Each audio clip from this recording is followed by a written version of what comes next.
Tu dois attendre avant l'embarquement de ton avion et ton téléphone n'a presque plus de batterie. Eh bien, c'est ton jour de chance. Tu peux charger ton téléphone avant le décollage. Mais prends garde, ce selfie Instagram ou un mail urgent pourrait te coûter cher. Les experts d'IBM Sécurité expliquent que les cybercriminels utilisent les prises USB des aéroports, des gares et d'autres endroits publics pour voler les données personnelles de tes appareils.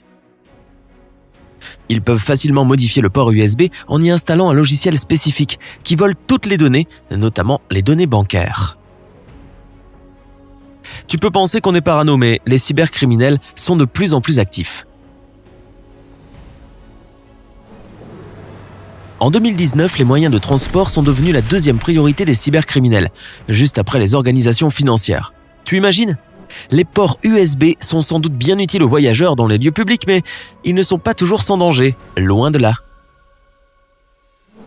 Caleb Barlow, le vice-président de X-Force Threat Intelligence chez IBM Sécurité, explique que les voyageurs ont toujours été vulnérables. Il y a des siècles, ils étaient attaqués par des pirates, mais aujourd'hui, les vols se font à une échelle digitale. En fait, en plus de pouvoir être chargés par port USB, les téléphones peuvent aussi recevoir des données via cette connexion. En 2016, les équipes du laboratoire Kaspersky ont réussi à installer des logiciels et des virus sur des téléphones à partir de câbles USB. Toute l'opération ne leur a pris que 3 minutes. Bien sûr, ils se sont servis de cette découverte pour apprendre à s'en protéger, mais ceux qui veulent voler tes données ne seront pas aussi gentils. Quand tu branches le câble dans ton appareil, tu connectes ton téléphone ou ta tablette à un disque dur externe qui commence à copier tes données ou à installer un virus. Les criminels ont accès à tes infos en un rien de temps, et notamment celles sur ton compte bancaire, tes emails, tes messages, tes photos et tes contacts. On appelle cette technologie le juice jacking. Une autre manière de voler tes données est le video jacking, qui fonctionne de la même manière. Tout ce que tu fais sur ton téléphone alors qu'il est branché à un port USB trafiqué est filmé et permet aux voleurs de voir le genre d'infos que tu regardes. Parfois, ils ne s'embêtent même pas à trafiquer le port USB en lui-même, ils laissent juste un câble branché.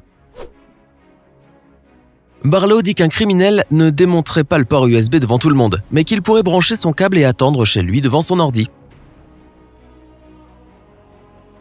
Quelqu'un pourrait passer, voir un câble qui est compatible avec son appareil et s'y brancher pour charger sa batterie.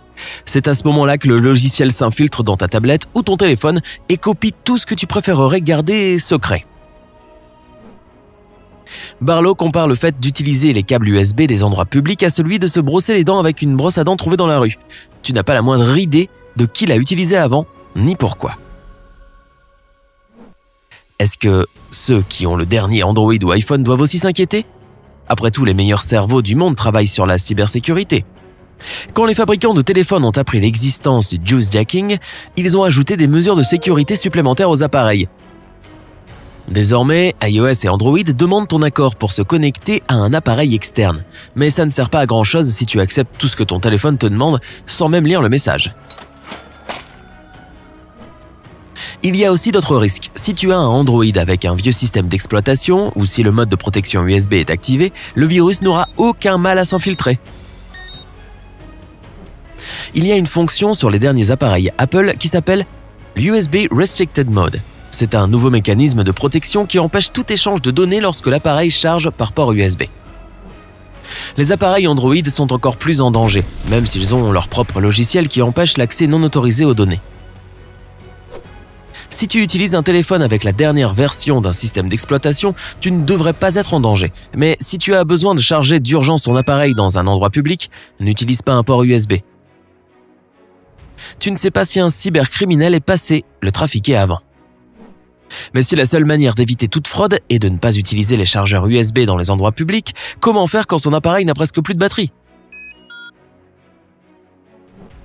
Eh bien, apporte un chargeur et branche-le dans une prise classique. C'est moins pratique vu qu'il n'y en a pas beaucoup dans les aéroports, mais c'est bien plus sûr.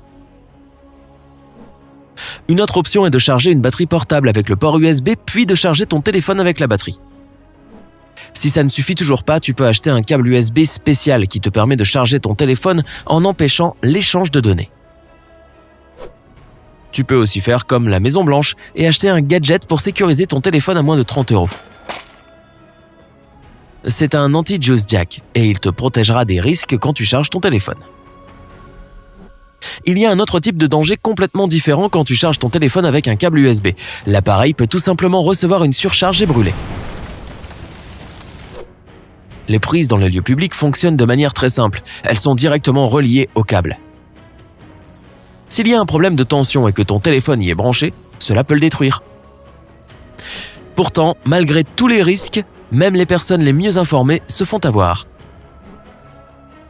À une conférence de la RSA à San Francisco sur le thème de la cybersécurité, une entreprise a branché sur son stand un chargeur auquel les participants pouvaient se brancher. Ils voulaient voir combien de personnes l'utiliseraient. Le résultat a été de 80%, et aucun n'a demandé s'il était sécurisé.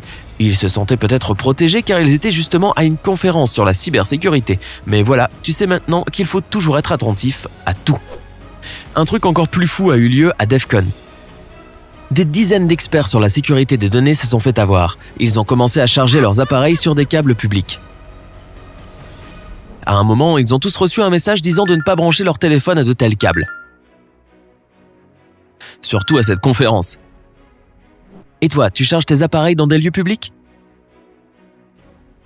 Tu t'es déjà dit qu'ils pouvaient être dangereux ? Avant de courir charger une batterie externe, voilà donc des conseils pour mieux te protéger. Installe un contrôle à plusieurs niveaux pour tous tes paiements en ligne. Invente un mot de passe à 12 symboles.